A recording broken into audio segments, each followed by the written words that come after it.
Hey everyone, Otis Toussaint here for Elite TV, and we're going to have a good discussion today with Dr. Tunette Powell. We're going to talk about the school-prison pipeline, and she's going to give us her unique perspective with that, and I think it's going to be a pretty good discussion today. So I hope you come with a lot of questions, a lot of comments, encourage the discussion, and it's going to be a good thing. So here we go.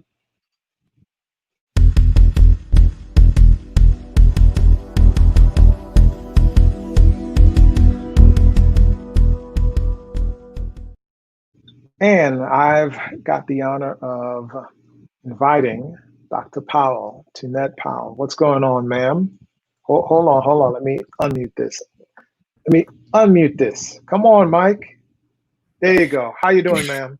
Hi, thank you for having me. Great to be here. It's, of course, we're in the middle of a pandemic and, as parents, we're doing all of the things, but it's a pleasure to be here. Doing all of the things that we have to do for our kids, encouraging, our young ones to, be as good a student as they possibly can. Of course, avoiding crazy situations that's going on. We're ironically in two of the hottest COVID-19 states, I believe, Texas and California. And it's just it's a thing. It's our reality. It's our new normal. So it's a thing that we've got to obviously participate in and, appreciate, kind of, in a sense that, hey, our kids that are at home, we have eyes on them. We're more hands-on with their everyday education. And it's something that I kind of appreciate in a sort of way. But what about you? Well, I appreciate the opportunity to always, teach my children, whether formally or informally. So that's always a joy.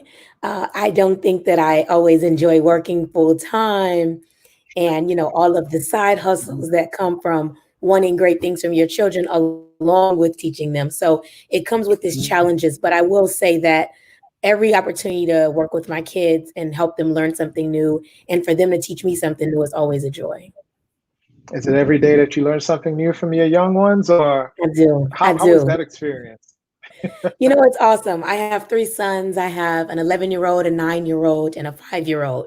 So they're always teaching me something. I mean, sometimes it's, these informal lessons about patience or, about, concepts where everything doesn't have to be one way. I love that my kids push me to think outside of the box. And so it's something that I feel like I'm always learning. They'll teach me something new about a piece of technology as well. And even though I'm not an old person, with them being very young people, they're always thinking and using their imagination in ways that by the time you're, in your 30s, you probably have lost that. So I love the imagination of my boys.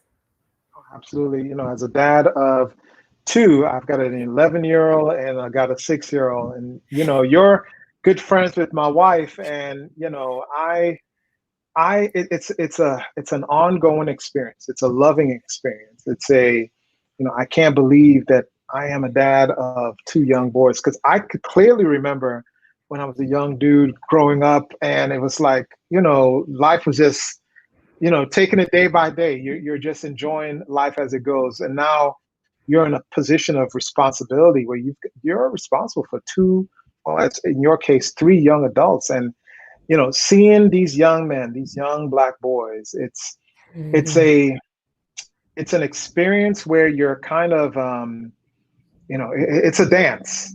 It's a dance of, I'm enjoying the fatherhood, but I'm afraid for their manhood, growing up.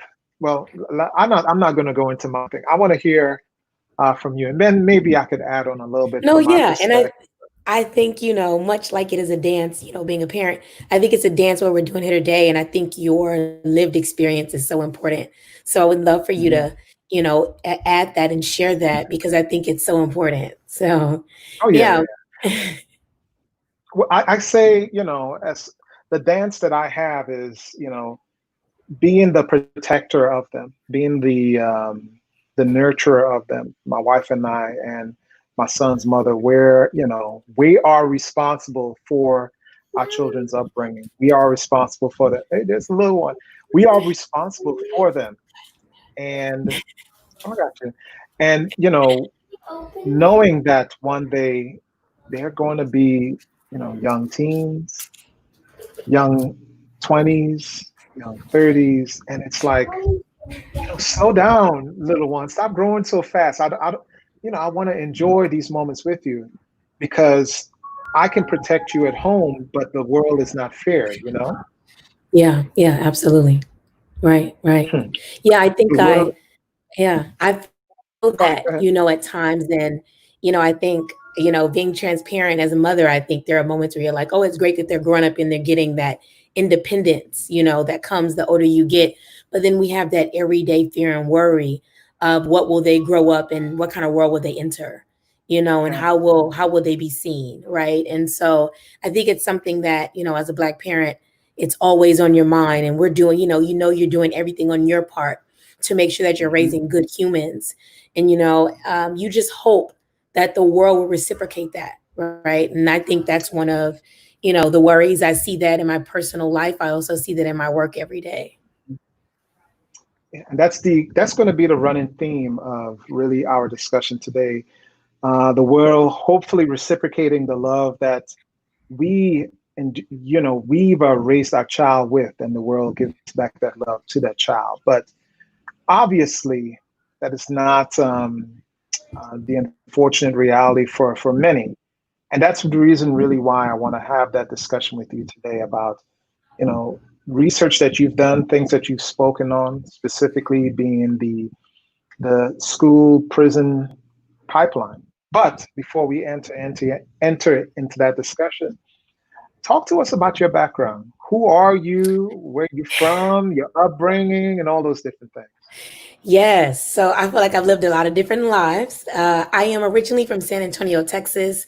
I went to high school there, grew up there, primarily from the east side and northeast side, where I'm very proud to be from. My entire family lives in San Antonio. So shout out to Hmm. my family in San Antonio. Uh, as soon as like, a year after I was married, my family and I moved to Omaha, Nebraska. And we were Hmm. in Omaha, Nebraska for 6 years. So I should back up a bit. I started out as a journalist.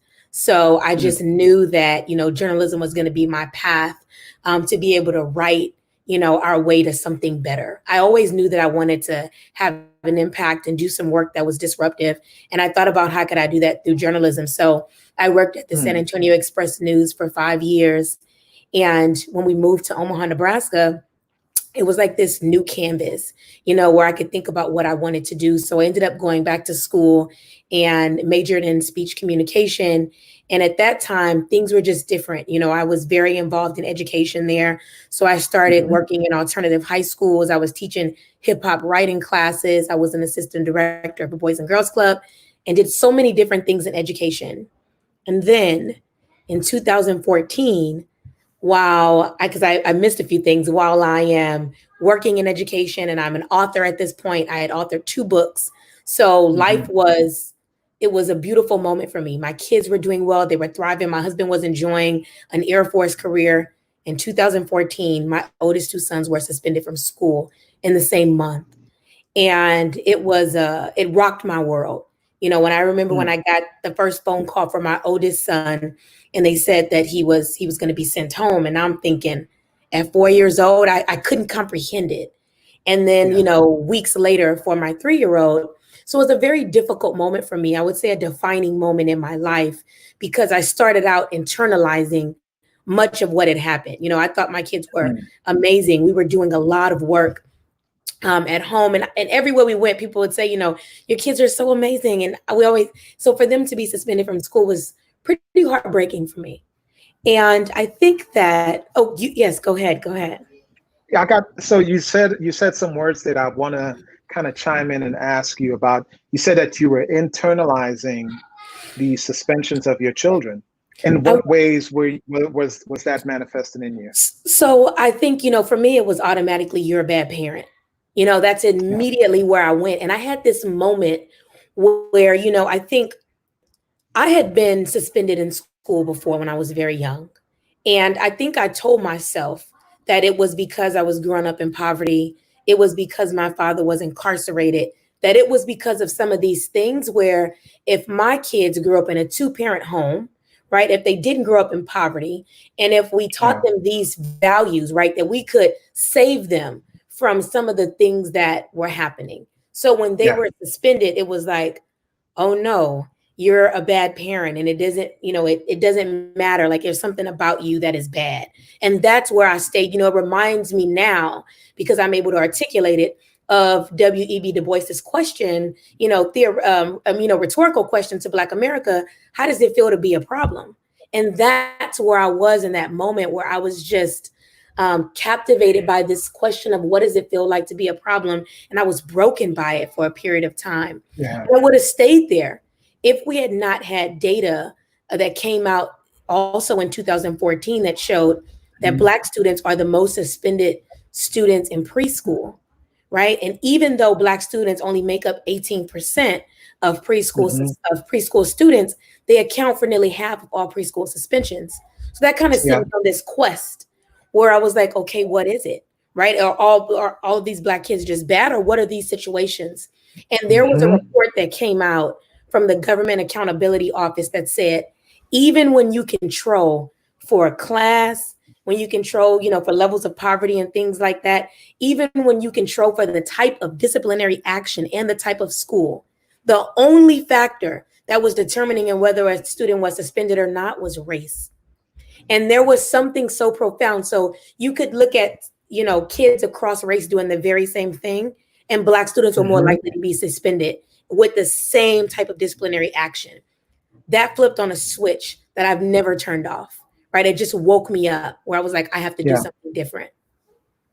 Some people may say, well, maybe it's just, a behavioral thing. But from what you can tell and what I am sensing and what I've read and also studied is implicit bias plays a big part in it. It's really about who is actually doing the suspension of that child as compared to, in the different races of that child. But I want to hear a little bit more about the information that you researched and the things that you found.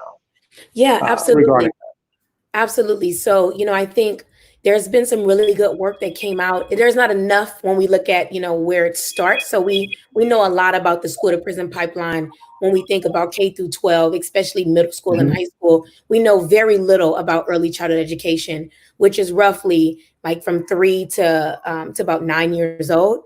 And I dare say that in my research, there were kids as young as 2 years old being suspended from school. Yeah. And I think that it's a couple of things. So implicit bias, number one, we know that is a huge concern everywhere we go.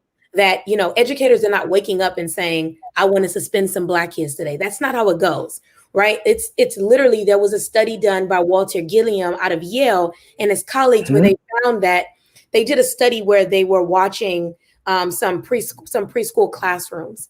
And they noticed that all of the educators tended to observe Black children more closely. So just in general, they couldn't even see if a child of another race was doing anything because they were observing Black children more closely. And that was all educators, even Black educators. They tended to observe Black kids more closely. And Is it because of the number of Black children in that classroom?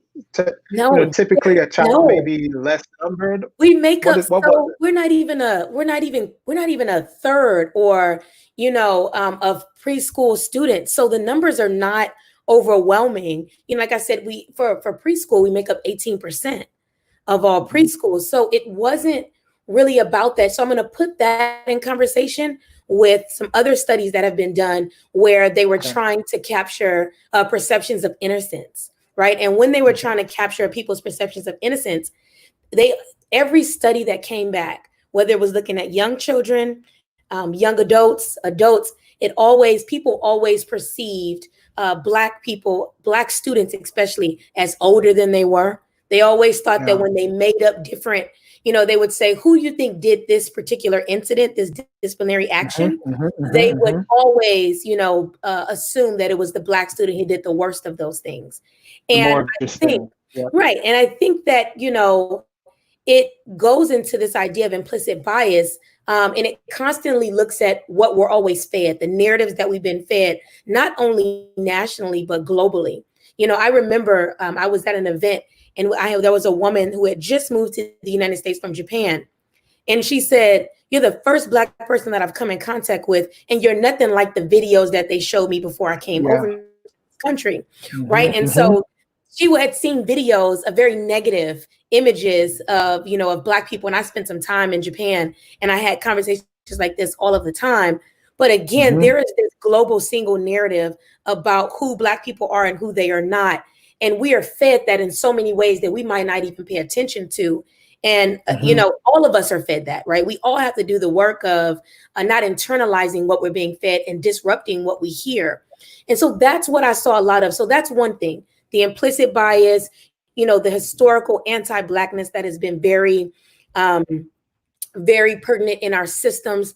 But then there are a couple other factors that are also important.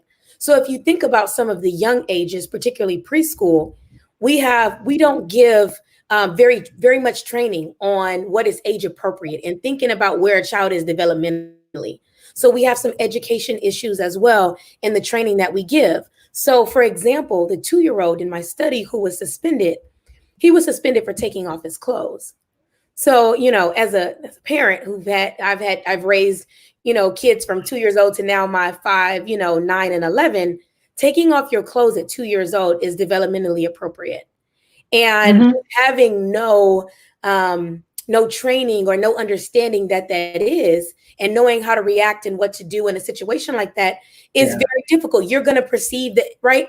If you put that on top, if you compound that with implicit bias, that is how we get where we are. So it is a failure on the part of this country to make the proper investments in education so that people are well trained and do understand some of these things like, childhood development, but also America's in our, I could say globally, our history of anti-Blackness and bias. So I would say that it's the compounding of that. So it's a lot of, so what you're saying, and you've thrown a lot to me, so I'm going to try to break down what you said.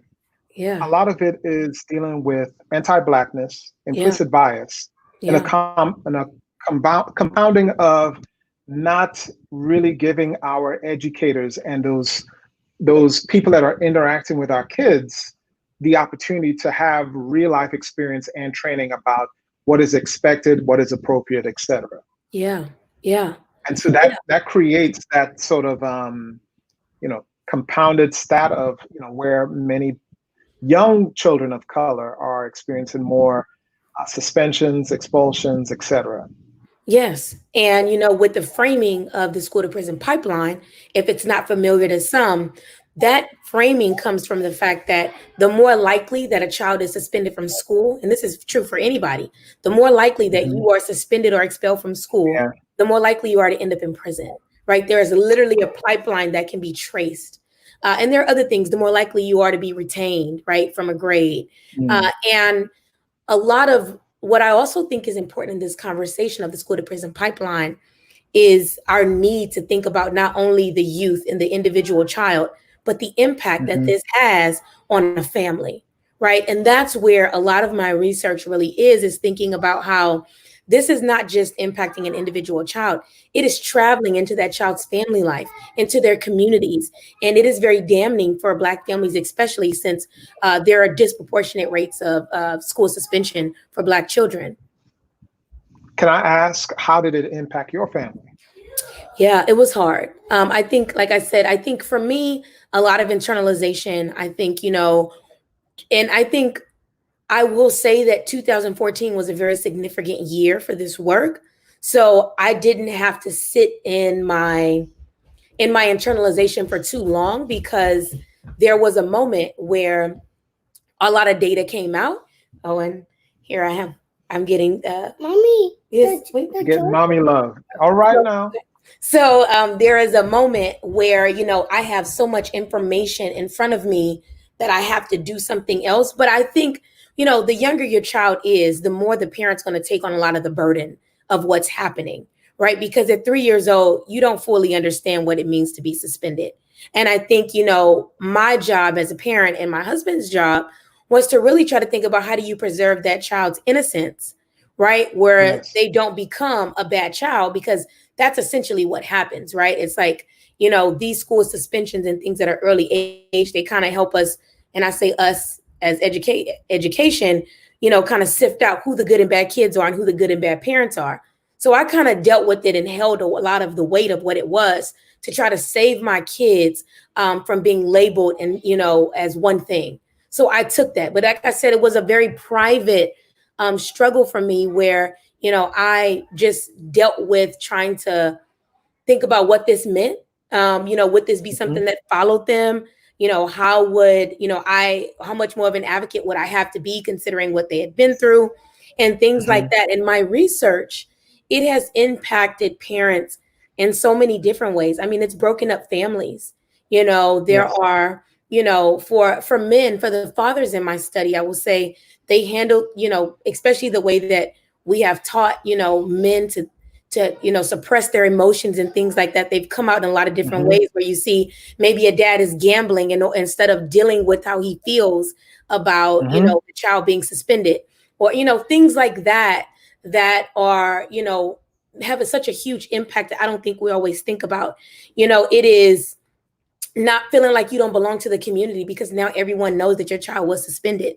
And people are saying, well, why can't she do anything with her kids?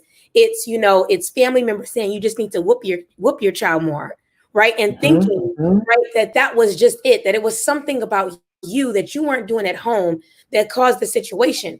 And to be fair, kids are going to always do something. So this is not the assumption that kids never do anything. But what we know and what the research shows us is that suspending and expelling kids, while it creates a school to prison pipeline, it never creates a school to get better pipeline. So even if you have a kid that is struggling, suspending them is never going to be a solution that will get them closer to being able to, understand the behavior, to, be able to, restore, the relationships in school spaces. It's not going to do any of that. There has been no research that showed a correlation between suspension and success. And so I think that where we have to begin to go and what we have to begin to communicate and kind of work through is we know that this doesn't work. So then why are we continuing to do it? Right? That's really the question if we know it doesn't work. How does this play in part with, say, special education? Those kids that are going through the special education issue, process, et cetera. Is the suspension, this prison to pipeline thing kind of like a precursor to that child possibly needed special education assistance? Yeah, it's a very interesting dynamic because because of, how school suspension is, that is one way that Black children get funneled through, special education when they shouldn't. But on the other end of that, it is we also suspend, students with disabilities more than most other groups. So it's almost this thing where this is how we get Black kids being overrepresented in special education and underrepresented, right? Because there is this, we'll push you this way where now you're in special education, we'll have to deal with you in the same way.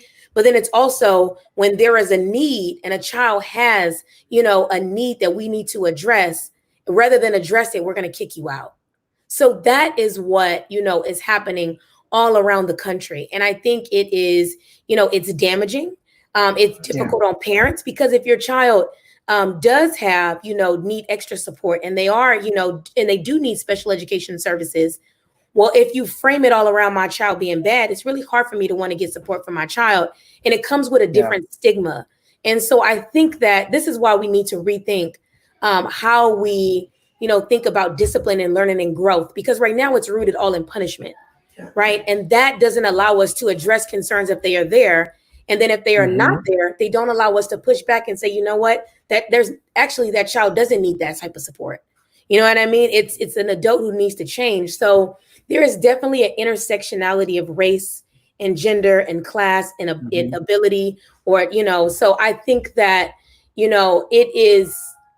we are coming to a moment where I feel that we want to see something different, right? I think we will, especially in this moment where we're in a pandemic, we're thinking about, whether Black Lives Matter or not in these different spaces. And I think you cannot talk about the school to prison pipeline without talking about Black lives, and also talking about, Black lives who are in special education. I just don't feel that the conversations can happen without the intersectionality. Interesting. As a dad of 2 Black boys and 1 Black boy who is in special education, who thankfully we identified the need and help that he had. He has Asperger's, and I love my son, and we are providing all the different care that we could possibly need, provide for him. I remember living in Germany. We had some great administrators at the schools over there. I actually had a chance to talk to a German psychologist, and we assisted my child through that process. And still now, when he's at home, we're still giving him those assisted cares that was provided by the school. But now we're at home giving him those things, and we notice, ever since we've been home, we notice all the different things that they describe and all the different symptoms of Asperger's with my child. So, it's a celebration really on my end, because I understand your end, but it's a celebration on my end that I could see what's going on and provide the care that my child absolutely needs to prevent him from possibly even being in a situation where people are misinterpreting his learning style or his communication style as him being disruptive, when in actuality it's not. It's just, So that's a big deal. His shortcoming. It is a big deal. It's a huge deal. A lot of the families that I work with who have, students who are in special education, this has been a very unique time for them and a very powerful time. Of course, depending on the severity, it might come with its challenges, not having additional support. But I think everybody is learning their kids better, so that if and when, you choose and it's safe to send kids back to school, you will be able to have some insight that is going to be especially important and helpful for schools and for the teachers who will be teaching your son. So I think it is absolutely important to, we have such a unique moment right now to be learning our kids in very different ways. And because it's a lot of one-on-one attention rather than the, 1 to 15, 1 to 20, 1 to 30, we're able to see things a little bit more closely than possibly even a teacher. So I agree. This is such a profound moment, despite the challenges that it may present as well. And I know we kind of went a little bit about your background and everything like that. Did we ever go into what your educational background is? Yeah. So so 2014 happened, right? And so, so I have, since then, I have done lots of work with school districts. I've done it with Dallas Independent School District. I've done Omaha Public Schools, Redondo Beach, on and on and on, Los Angeles Unified. And in 2016, I moved to Los Angeles and decided to pursue a PhD in education. And so I got my PhD from UCLA in education, and it's been an amazing journey at UCLA. And right now I am the interim director of UCLA's Parent Empowerment Project. And at the Parent Empowerment Project, it's a bold space to be in right now. We center not only parents used broadly to think about a mom and dad, but to think about the collective of parents, even other mothers and other fathers in our community who are committed to education. And we like to grapple with, what does it mean, to be culturally responsive and linguistically responsive in schools, to parents? What does it mean to concede power in educational spaces alongside of parents? And so all of our work, we do research, we offer professional learning opportunities for educators, and we have different think tanks that are constantly in rotation, and we grapple with different issues. So right now, we're thinking through what does it mean to support parents, at this moment of distance learning? What does engagement look like? And it's going to look different because, as you said, you have a lot of insight into your child now. So that also means that you have some insight into the type of education where you might have a teacher who has great subject matter. Now, imagine if you two partner together, that teacher's subject matter, expertise, and your expertise of probably subject matter as well. And also knowing your son so well, imagine what you could do together. So how do we make sure that, that partnership is happening all around the country? And that's really the work that I'm committed to. That's excellent. That's almost like a God-sent counter to the prison school pipeline, where we're kind of breaking that chain. We're kind of breaking that I wouldn't say generational curse, but that sort of societal curse of Black and brown faces typically receiving suspension, which in turn has a direct correlation with future incarceration. And that's something that we're trying to ultimately get away from, you would say. But how about this? Let me ask you a question regarding, we realize what's going on with the prison school pipeline. What are some of the solutions that you would suggest to eventually break that chain? And do you know of any examples? I know I saw a video in Oakland where you actually bring students together and actually had talks with the parents, and it was actually fruitful in reducing the numbers of suspensions. But let me hear what your point of view on that. So I feel like, okay, I want to call one thing out that I think is important, because since 2012 and 2014-ish, those 2-year frame, school suspensions have gone down all around the country. The disparities have not. So Black students are still 3 times more likely to be suspended from school than their white counterpart. So even though suspensions are down, the disparities are not, which means we still have a lot of work to do. However, to your point about some really good examples, Los Angeles has a few. There's an elementary school, Baldwin Hills Elementary, and I love what they're doing with restorative justice there. And I push on restorative justice, and I'll talk about that. But I think that restorative justice is a part of the solution, right? And I say part of it because we know that kids are going to do things from time to time. And when they do, again, our obsession with punishment does not serve them well. So thinking about what happens when a child gets into a fight, or a child says something that's inappropriate, or a child decides they don't feel like doing their work today and they, don't do it. Like, how do we address that? So restorative justice basically says, like, kids need to talk more. They need to be able to share. They need to be able to hear about the wrong that was done, right, that they did. They need to be able to deal with the wrong, apologize, change their behavior, and be invited, right? Like, not excluded, but stay invited. We're a community. And so when there is community harm, we need to know how to address that at a very community level. And they have ways in schools that are very appropriate. So, you're talking about how you're bringing kids together in this circle. What that allows us to do is to also be able to address trauma. So I'll give you one example, because I also work with teachers in my work. And I was working with a group of about 10 teachers. And one teacher, she shared a story of how 2 boys had got into a fight at school. And typically, if you fight, you get suspended, right? There is no wiggle room. Even as suspensions have, changed and gone down, fighting is still something we say, no, we're not going to do it. You go home. In her class, her kids to a fight, they went their ways for a second. She set them down. And then she got on her phone and she found the song, We Are Family. She played that song 8 times for the class, and she addressed the class first. She said, do we let our brothers and sisters fight? That was the question that she posed to them. And she kept playing that song. If we're family, do we let our brothers and sisters fight? So after she did that, she met with each of the boys and talked to them and started to figure out, like, what was really going on, right? So of course, kids can fight over silly things, but there was some actual reasons behind why these kids were mad. So one little boy, the night before, he had a death of a family member. So he came to school with that. So something small happens, I blow up and I react, because I haven't really learned how to deal with emotions like that when I'm in 4th grade or 5th grade. So she was able to work through that and then work with that child's family to say, I know that we live in a society where if you don't go to school, we make it a big deal.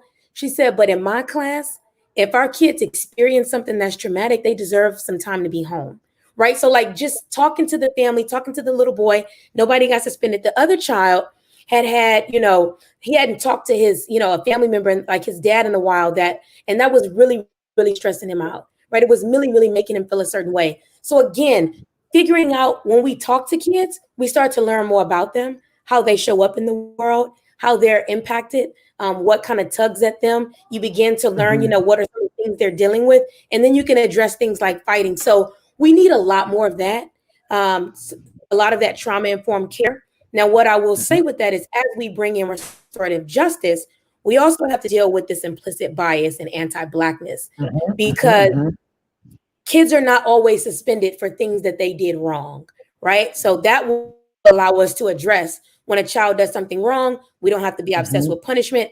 We can restore our community and our classrooms in humanizing ways, right? We can continue to teach children how to grow and develop at their level. There's also this other side where we have to deal, with racism in America and the anti-Blackness that has been very persistent. And I feel that with a lot of schools, we lose sight of that part. With a lot of districts and a lot of the work, we're willing to think about restorative justice, but we're not so much willing to deal with it on the end where we have to think about ourselves and what our role is in perpetuating and reproducing anti-Blackness in society. So I think, right now I haven't seen any anti-bias training that's been good. I think it has to go beyond, one ins and one out. I think a lot of times, in schools, and a lot of it is because of funding, we do these one in and one outs where someone comes in and they give you, a presentation that felt good, but doesn't help you in your practice, right? And in our practice is something that we're always dealing with, and it takes time. So there needs to be more coaching around implicit bias and thinking about all of the implicit ways that it shows up. So it shows up, in our curriculum. It shows up in our response. It shows up in our approach to how we even reach out to a family, because, and I've seen this firsthand. I have been in, private preschools where we have, where people are paying $30,000 a year for their children to attend. And I've been in, public, government funded preschools. And in the private schools, I never forget, I was there with the young boy who told me to go back to Africa. He was 4 years old. And he, I heard lots of things from this little boy. He kept cursing and all of that. And they would just say, oh, his dad works a lot. He's, it's like they but it was like, we were going to let him stay in the space. We were never going to send him home because even though, dad worked a lot, dad was paying $30,000 for that son to go there. Oh, yeah. And so it was like they were almost willing to tolerate that because of race and class. Right. And so I think that when we talk about what it means, to push against some of these biases that we have, whether they be implicit or explicit, we have to begin to think about, how this is ongoing, something that we're always coming back to. And it's not something where you get trained today and you're done tomorrow. For me, I have to constantly do the work, right? Even as a parent, my kids are going to do things and I have to think about, am I going to go back to the ways I've always known to handle discipline, or am I going to try to be inventive, innovative and, very thoughtful in my approach and do better by my kids and try to, and grow. And we always have to do that. So the work is every day. And I just think we need everyday coaching and learning opportunities around bias. And we have to think about the policies that are in place that make it easy for implicit bias to creep up and creep through. I got you. So we've got a few comments and questions that's already coming in. Let's go ahead and throw on some of the comments that we see already. We got one from Miss Tulane Holder saying San Antonio in the house. Do you know Miss Tulane? Yes, that's my mom. Hey, Mom. Hey, what's going on, Mom? We've got one from Miss Cheryl Poe said, hi, Dr. Powell. Okay. Wow, Dr. Cheryl Ann Poe, like that now, she's a brilliant mind. So when you talk about special education, she is in Virginia on the front lines of that work, advocating. It's her life's work. She's been advocating a lot right now doing distance learning, because we know that it's been especially difficult receiving some of the services and education that students in special education deserve. So yes, Cheryl Ann Poe, you are amazing. And I appreciate your work. So she's got comments, but now we've got some questions coming up from both. We've got one from Ms. Poe said, when special education services and resources are provided appropriate, it can prevent the trip to the school from prison pipeline. Excellent comment. She's absolutely correct. And I think, to your point, that's what you were saying about being able to identify it early for your son. We've got another one from your mama again. She said, I'm concerned about the kids whose parents are not at home or capable of partner with schools during this time. What are some of the concerns that you think could be, well, you kind of mentioned it before, but what do you think are some of the concerns? I've got another question coming up from someone also. I think, it's a very valid concern. And I worry about it. I recently read an article about, a young Black girl who did not log on to the Yes, I computer, heard about during that. last year, right? And so there is a virtual school to prison pipeline as well in play. And with parents having to go to work because they are essential workers, as the only way they keep a roof over, their children's head, they won't be there to monitor, make sure their kids are getting on. And even if you're a good parent, kids are not going to always get on. I have an 11-year-old that I'm like, did you get on? He's like, oh, right. And we are doing everything. And I'm just in a few rooms away from him. But kids will still, try that. And I think, again, we have to stop with punishment. That's not the way. If that girl is not getting online, we need to think about why, right? And an online space is very hard. It's not easy. And so for the families who are in this situation, I think as a community, we're going to have to support, and I include schools in that community, that we need to think about equity. And I think we've thought a lot about equality. Equality is that every kid gets an iPad, every kid has Wi-Fi. Equality says that some kids need different things and some family needs different things. So everybody needs, to be able to get on the technology. But for some kids, the at-home learning environment might not be the best because I don't have, an adult who can be there with me. So we have to think about, how do we partner with other groups where that child could have an adult to be there to assist, or, there's somewhere that, that child could go. And I think we have to get really creative about our parks and recreation centers, our churches and non-religious institutions, all of the groups who have space and who have adults who are willing to volunteer and give their time. How do we think about what that looks like to be able to reach out our hands and support our village? Because parents are going to have to continue to go to work. We can't say don't go to work and homeschool your kids. They won't have a home, right? And so we know the reality, but I think in every community, there are people who can stand in the gap, right? Who can say, here's how I can support. And maybe it's check-ins, whatever it might be. We have a commitment as a village to do that for each other. And that's what I'm looking forward to. I'm reaching out and trying to work with parents here in Los Angeles. I have a lot on my plate, as every parent does, but my plate looks a lot different because I am able to work from home, and I want to support other families. Gotcha. I got a guest here who's, I guess she's an okay guest. Let's go put her question up. Miss Xavier, I don't know who she is. Just kidding. That's my wife. Beautiful. Hey, babe. She said, can you give examples of how to have better conversations with our kids to get an understanding of where they fit into this world? Yeah. Wow. That's a tough one, right? And I feel that, you go back and forth. I think of a conversation I was having with a friend yesterday, where you want to be radical and practical at the same time, right? And especially when it comes to parenting. So the radical parent in me says, like, I don't want them to fit into the world. You know what I mean? Like, the world needs to be, fitting to this next generation of revolutionaries that we are raising. And then the very practical parent in me says, you know what? We aren't there yet, and so we are taking strides, and I do see us going somewhere very different. But along that way, how do we make sure that our kids are prepared for both? And I think it's hard. I think, I have an 11-year-old, and you said your oldest son is 11 years old.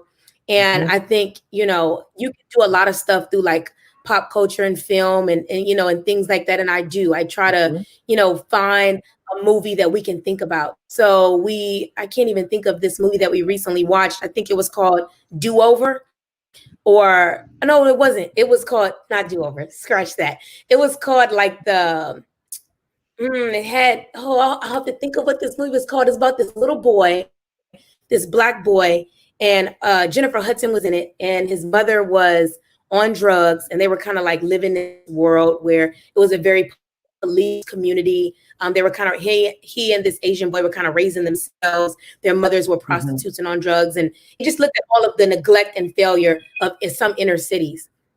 And from that movie, right, which was very, it had a lot of information, we were able to have a series of conversations, right? And so, even just thinking about, drugs in inner cities, thinking about the police that were always around and whether they were helpful or hurtful, right? I think having all of these conversations that begin to think about, like, this might not be your life, but this is happening in the world, right? And what are some things that we could do? How could it have been different, right? You can take that on very small levels. You can watch something like Everybody Hates Chris, which is a lot more low key than the movie I just talked about. And you can have some conversations about that. So I try to use very lighthearted ways to speak to my kids. If we're watching the news, I have kids that ask a lot of questions. I try to be very honest with them. And I just think it's always this combination of being real with them, but also allowing them to reimagine. I definitely try to make sure, that in the home, they know that they are loved. I try to think about who we surround them around. We're not around anybody right now, but, as, who they are around, who they engage with, just making sure that they have a lot of exposure of different opportunities. Exposure is huge. And, I think for my kids, I see a lot of confidence, and I don't always know it's there. I'll listen into my kids on like a Zoom call, and they're asking them certain questions, and I can hear it. And I'm like, okay, that conversation worked, but it's conversations over time about certain things. And I think, there's one memory that I have of my two youngest sons engaging. And my youngest son, he said, he heard a name on TV, and he said, that's a weird name. But it was, it was a name, I can't even think of what it was, but let's just say the name was like Mufasa. It was very similar to like that sort of a name, something that we don't hear every day, at our schools. And my 9-year-old said, that name isn't weird, it's unique. And just thinking about the power of those moments where we go from names like Mufasa being othered to now it is something that, has a very, has a more positive connotation to it. And how we think about that.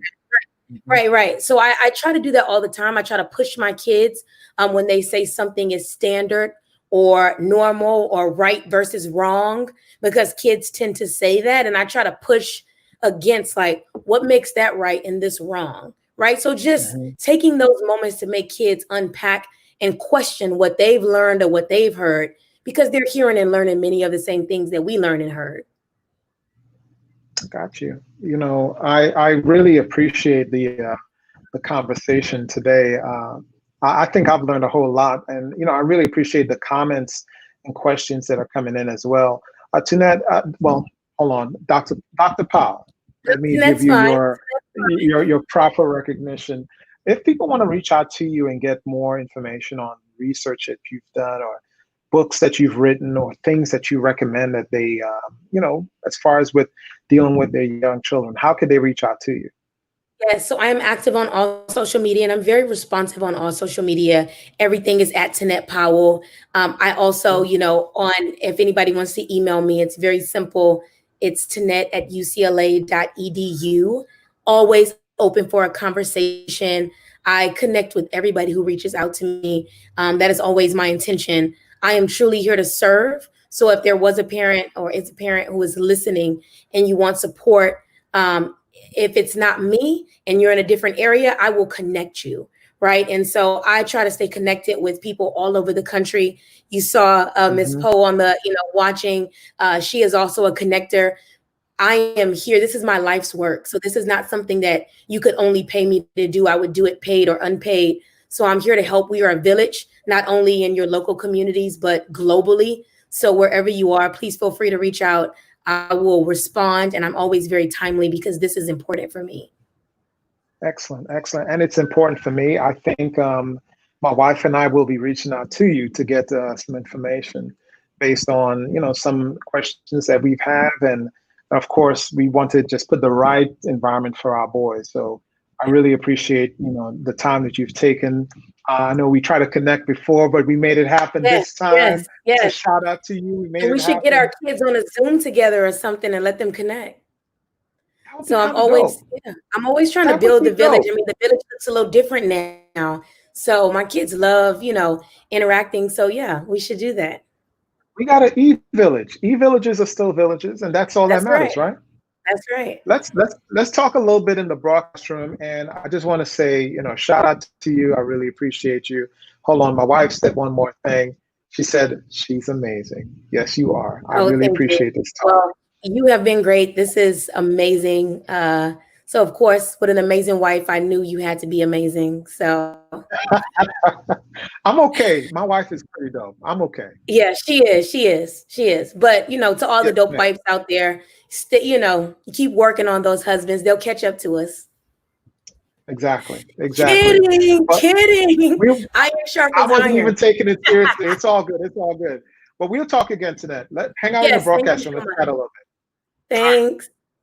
No problem. So I had a really good conversation there with Tunette. Just excellent. Excellent. If you're looking for more information, she said you can, of course, reach out to her on social media at Tunette Powell. And she will, of course, get back with you and give you that information that you may be looking for.